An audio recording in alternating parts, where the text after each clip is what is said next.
Bueno, continuando con lo que veníamos hablando de Edad Media en el video anterior, vamos a hacer un breve repaso. Habíamos dicho que la Edad Media había comenzado en el 476 a.C. y había finalizado en 1453 con la caída del Imperio Romano de Oriente o Constantinopla. Bien, también dijimos que esta edad oscura no lo era tal, sino que había tenido muchos elementos favorables en las diferentes etapas, que la dividíamos en temprana edad media, alta edad media, plena edad media y baja edad media. Vimos el surgimiento de las lenguas romances, el surgimiento de la burguesía y de las grandes ciudades. Ahora vamos a centrarnos específicamente en la literatura y vamos a hablar de la gran producción literaria de la Edad Media, que es la épica. La épica en sí pertenece a toda la cultura, no importa en qué época de la historia humana se haya escrito, pero específicamente en la Edad Media la vamos a ver como la principal forma de producción de texto. La épica entonces son los primeros relatos conocidos por la humanidad y que son llamados poemas épicos o epopeyas. Son siempre de origen o génesis oral, están producidos en versos y son de autores anónimos. Estos versos o estos poemas épicos tienen como protagonista a un héroe, a una persona que los grandes poetas se encargan de cantar sus glorias porque representan a un pueblo o representan a una cualidad que su comunidad considera primordial. ¿Recuerdan cuando veíamos la aventura mítica del héroe? Bueno, este héroe de los poemas épicos es ese héroe que es el ejemplo a seguir para toda la comunidad. Lo vemos en textos de la mitología, pero también los vemos en los textos de la Edad Media. Él tiene que ser un personaje perfecto. Vamos a ver estas características de la épica medieval. La poesía está centrada en la figura de un héroe. Él es el que va a representar el coraje, la fuerza, la voluntad, el ingenio, el honor, lo cual es sumamente importante en esta época medieval. Es una poesía de acción. Vamos a ver que todos los relatos son para elogiar al héroe. El poeta, la persona que está creando este texto, lo hace de tal forma que intenta mostrarles a todos que el héroe es una persona que siempre está realizando acciones que lo enaltecen, acciones que son brindadoras de honor para su familia y para toda la comunidad.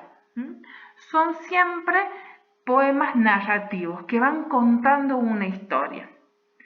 La tercera característica que es una narración objetiva y realista. Tal vez uno pueda llegar a pensar en los grandes textos referidos a caballeros medievales en donde aparecen dragones. Bueno, vamos a hacer las salvedades del caso. Las narraciones objetiva y realista solamente porque muestra lugares conocidos por las personas. Un camino, un río, un campo, un castillo. La historia va a desenvolverse o va a realizarse en lugares, ambientes y con personas conocidas por el resto de los oyentes de la historia. En la épica no hay exploración psicológica, no hay una introspección. El héroe no está diciendo qué está sintiendo y qué está pensando. Al ser una poesía de acción, siempre se van a mostrar sus hechos, lo que él está actuando. Las acciones ocurren en ámbitos cotidianos para el público. La próxima es una escritura en verso. Salvedad aparte, diremos que la mayoría de los poemas de la Edad Media no fueron escritos originalmente, sino que todos ellos comenzaron siendo de transmisión oral. Quien se encargaba de realizar esta transmisión oral es el juglar. El juglar es una personalidad muy importante en la cultura de los pueblos de la Edad Media. Él es el que transmitía toda la información.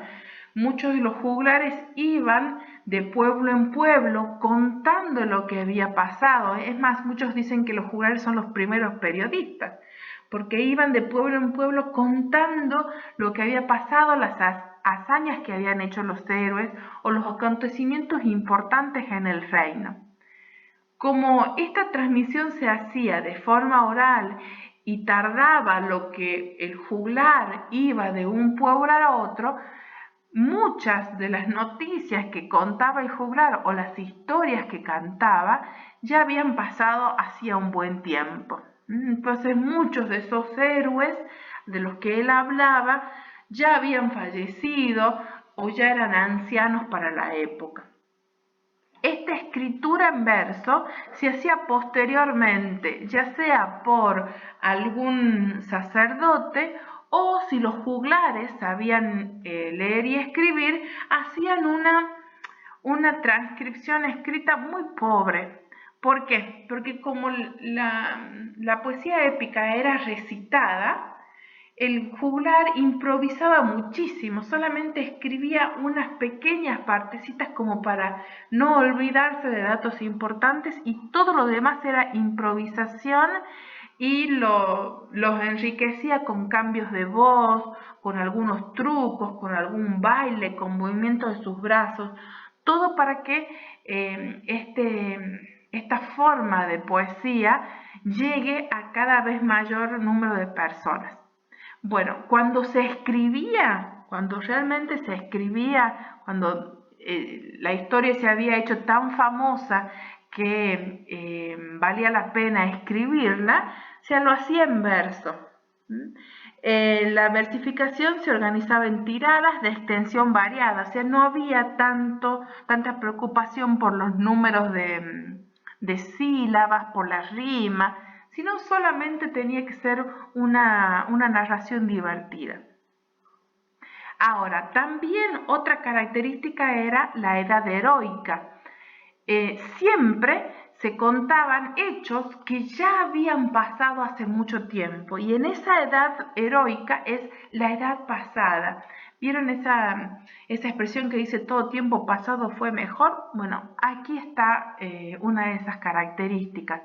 Siempre contaban hechos que habían pasado allá hace mucho tiempo y que le había sucedido al gran héroe.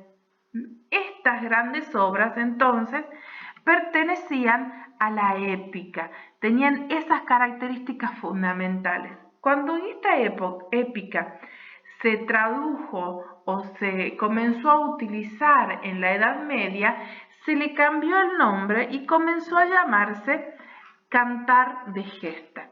Siempre el cantar de gesta va a tener como un personaje principal al héroe y va a tener como el narrador oficial al juglar de gesta.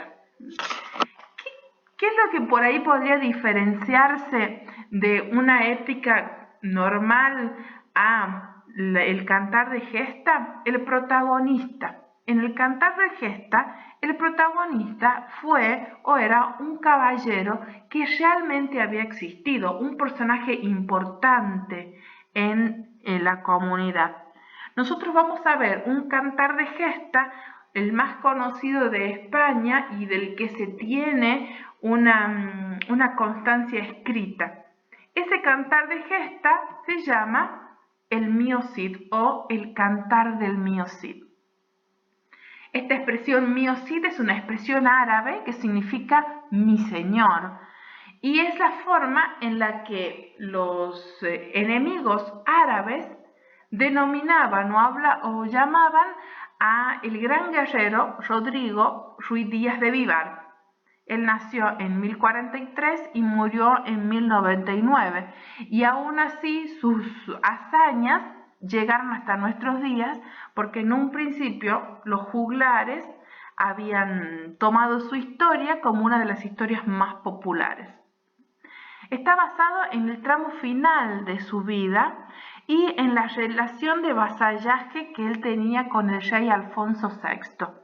Según la historia, Rodrigo Ruy Díaz de Vivar era un noble de la baja nobleza, o sea, no era de la más importante del reino, y que había sido el mejor amigo de Sancho, que era el verdadero heredero al trono. Pero cuando Sancho es asesinado y asume el trono su hermano Alfonso VI, Rodrigo debe jurarle lealtad al nuevo rey. Pero Rodrigo no estaba muy seguro de que Alfonso no haya tenido algo que ver con la muerte de su hermano. Por lo tanto, nunca fueron grandes amigos. Esta historia comienza ya al final de la historia de Rodrigo, cuando Rodrigo ya se ha convertido en un vasallo leal al rey Alfonso VI, tan leal que el rey le da la misión de ir por cada uno de los feudos cobrando los impuestos que son de la corona. O sea, Rodrigo iba a un reino más pequeño, con un señor feudal, y le exigía que le entregase a él todas las riquezas que le correspondían como impuesto para devolverle al rey Alfonso. Así iban y venían las riquezas en manos del Cid hacia el rey. Como el rey cada vez le daba más favores al Cid, comenzaron a tener muchos enemigos. Y estos enemigos no les gustaba que el rey favoreciera al Cid. Allí comienza la historia. Nosotros vamos a leer un fragmento que se los he pasado ya por PDF, en donde comienza la historia a partir de este momento, en donde el rey Alfonso, porque le empiezan a contar muchas versiones de que tal vez el Cid no le entregue todas las riquezas que le dan los señores feudales, en donde tal vez el Cid no sea tan bueno, al fin se deja convencer y decide desterrar al Cid. Tenemos entonces la primera parte del Mío Cid, que es el primer cantar. Cada una de esas partes se los va a llamar cantar. El cantar del destierro. El Cid fue acusado de robar los impuestos del rey y por ello es desterrado y deshonrado. Y esta es la palabra clave, deshonra. En esta época, específicamente en los reinos que hoy conocemos como España, la honra era el elemento fundamental de una persona. Era aquella característica que le daba vida a una persona. Si una persona era deshonrada, era igual que ser asesinada. La honra era un elemento muy frágil, que se ganaba con la hombría, con la valentía, con los deseos de luchar, pero también con la buena educación. El Cid había sido toda su vida un hombre honrado, que siempre había cumplido con los preceptos de la iglesia, con los preceptos del rey y los preceptos de la educación. Y ahora que el rey lo había acusado de ladrón, había sido deshonrado. Normalmente, un noble, cuando es deshonrado por otro, debe batirse a duelo, ya sea duelo a muerte o un duelo con una herida lo suficientemente significativa como para lavar su honra. Las honras se lavaban con sangre, ese era el dicho. Pero si en este caso la persona que deshonraba era el rey, era imposible que un noble de baja categoría como el Cid pudiese pedir duelo al rey. Entonces, ¿cómo iba a ser el Cid para reconquistar su honor? ¿Cómo iba a ser el Cid para dejar de ser deshonrado? El rey, muy enojado, decidió que él debía partir de su reino y que no debía estar allí, y que no solamente tenía que partir, sino que tenía que partir sin nada. Debía dejar todos sus bienes, debía dejar su ejército, debía dejar a su esposa y a sus hijas. En esta imagen que tenemos es una pintura del Cid con una imagen muy adusta, muy seria, muy noble, y a su esposa abrazándolo, despidiéndose junto con sus dos hijas, Elvira y Sol.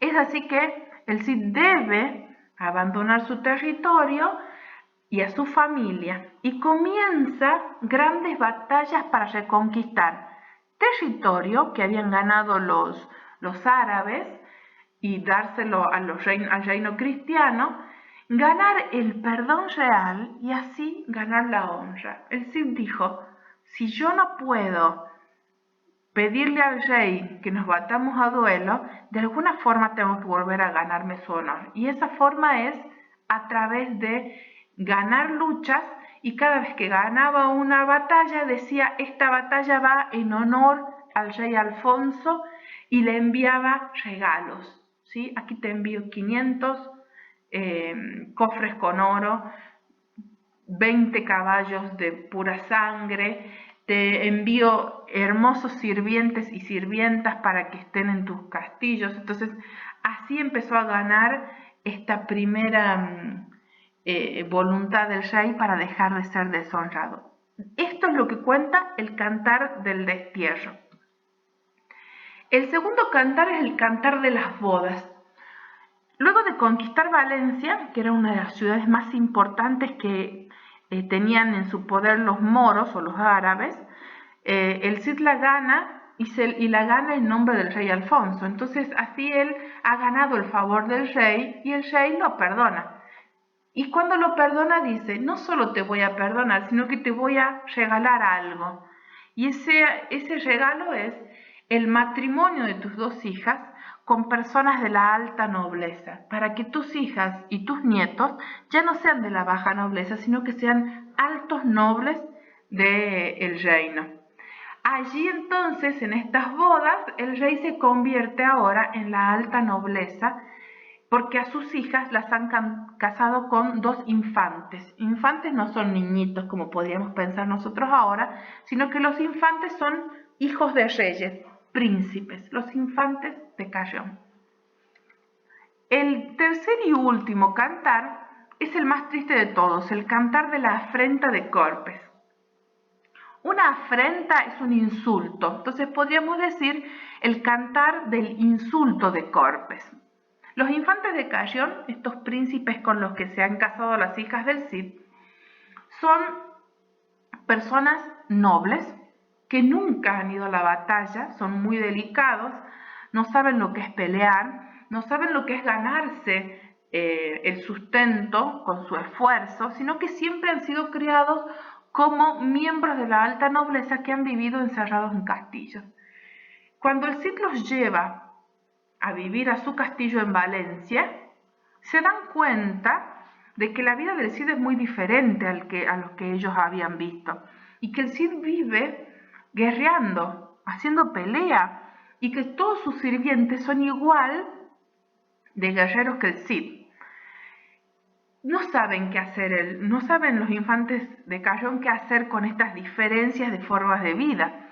¿Por qué? Porque el Cid era de baja nobleza, pero tenía riquezas. Pero los infantes de Carrión tenían un buen título de noble, pero eran pobres. Entonces, el acuerdo de casarse con las hijas del Cid, que eran herederas de una gran riqueza, los había favorecido mucho. Como se sienten constantemente insultados porque el Cid siempre les muestra su valentía y ellos se sienten cobardes, se sienten que el Cid los está insultando y deciden que se van a vengar de él a través de sus hijas.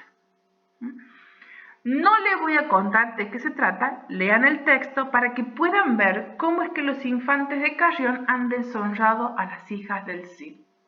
Y cómo el Cid luego se da cuenta que él ha vuelto a quedar deshonrado. La primera vez lo deshonró el rey al decirle que era un mentiroso.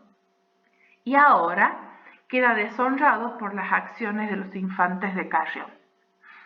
Esta forma de contar la historia del Cid por parte de los juglares hacía que la gente esté sumamente entretenida y realmente quiera saber cada vez más de la historia de Rodrigo Díaz de Vivar.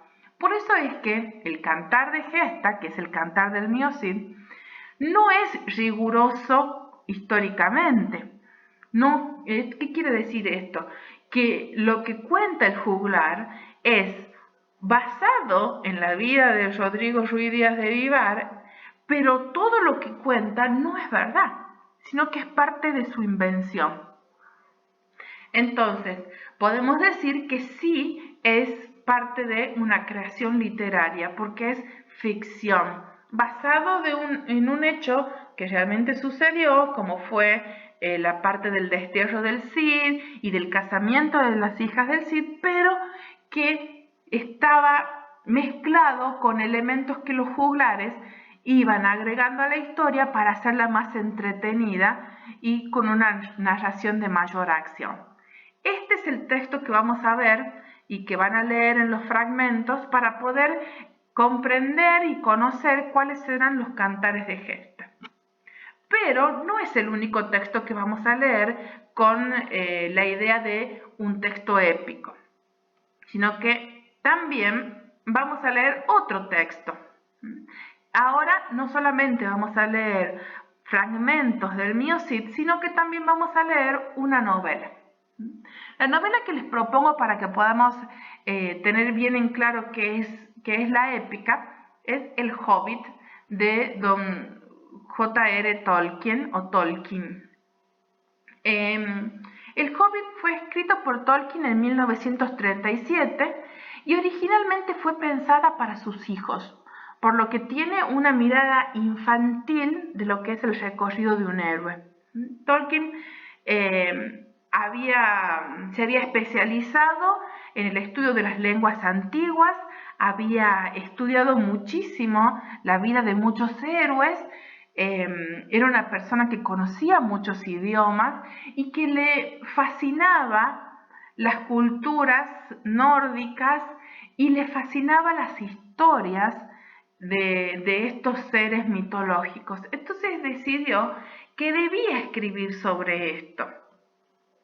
Escribió El Hobbit pensando en qué le gustaría escuchar a sus hijos antes de irse a dormir. Entonces, una vez que pensó la historia, fue contándosela parte por parte a sus hijos hasta que terminó la novela.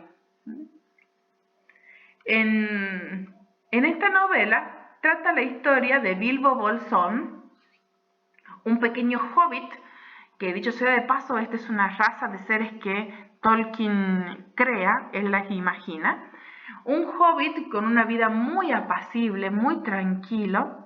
No es un niño cuando empieza la historia, sino que ya tiene más de 40 años el protagonista, que un día recibe la visita de un gran mago que él conocía de su niñez, llamado Gandalf. Y este mago le presenta a un grupo de enanos que tienen una gran misión para encomendarle a Bilbo. Imagínense Bilbo, que nunca había salido de su casa y que para él lo más aventurero era saber qué iba a comer a la tarde, que vengan y le ofrezcan un trabajo para hacer una aventura, lo dejó totalmente descolocado. Tenemos aquí personajes que van a ser totalmente famosos a lo largo de la literatura universal, como Bilbo Bolsón, Gandalf, Thorin y Smaug, por ejemplo, que ya descubrirán quién es él. Estos personajes salieron de la imaginación del señor Don Tolkien, pero que fueron la base para otros tipos de textos que lo hicieron aún más famoso a Tolkien, que tal vez a ustedes les suenen más, que es la aventura de El Señor de los Anillos. Esta saga que fue escrita originalmente, perdón, se me fue el video, que fue escrita originalmente para hacer un solo libro y que luego los editores de Tolkien deciden dividirlo en 3 y publican 3 libros diferentes de El Señor de los Anillos. El Hobbit, volviendo al Hobbit, diremos que pertenece a la literatura de fantasía épica. ¿Es un texto épico? Sí, pero de una rama específica de los textos épicos, de la fantasía épica. ¿Por qué se diferencia de los anteriores? Porque en él hay relatos fantásticos que transcurren en un mundo imaginario caracterizado por la presencia de seres mitológicos y fantásticos en un ambiente medieval. ¿Tenemos el ambiente de la Edad Media? Sí. ¿Tenemos personajes heroicos?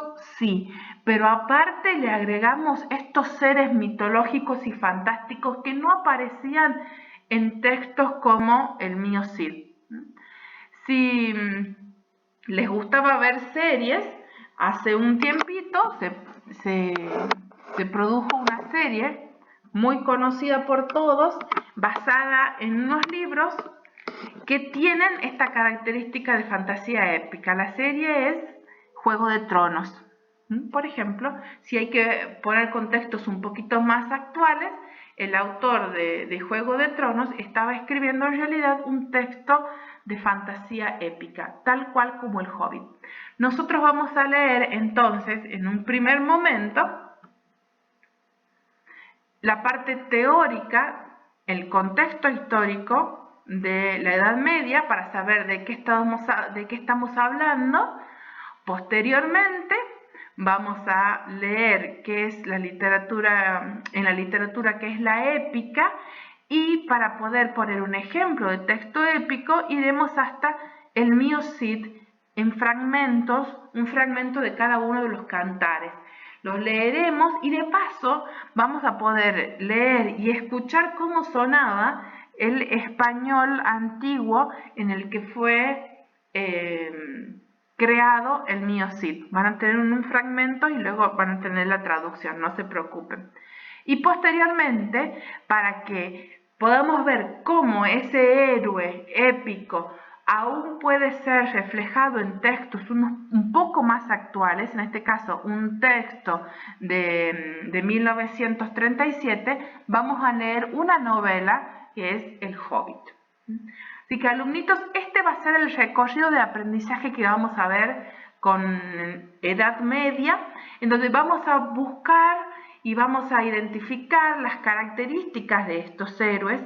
Vamos a intentar identificar también el recorrido del monomito de Campbell en El Hobbit y cómo en la Edad Media se creó un héroe tan fuerte y tan arraigado en la cultura que ha llegado hasta nuestros días como es el mío Cid.